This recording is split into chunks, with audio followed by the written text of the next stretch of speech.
Zintombi zasesilungwini zonke kuye emampondweni ngomhla ka-27 Mphelezeleni siyakogana.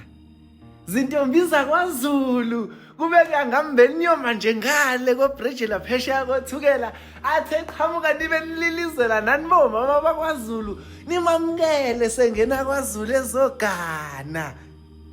Le ntokazi lena bafethu kumele kabe siyaziqhenya samaNazaretha ukuthi kuhlale kuthiwa intokazi zakithi zijaha ukuyogana zisinaka isikole. Le ntokazi ine-PhD kodwa imlahlangu shembe isisondele-ke ngiyacela niyihlangabeze ngomhla ka-27 kuyobe kunjalo.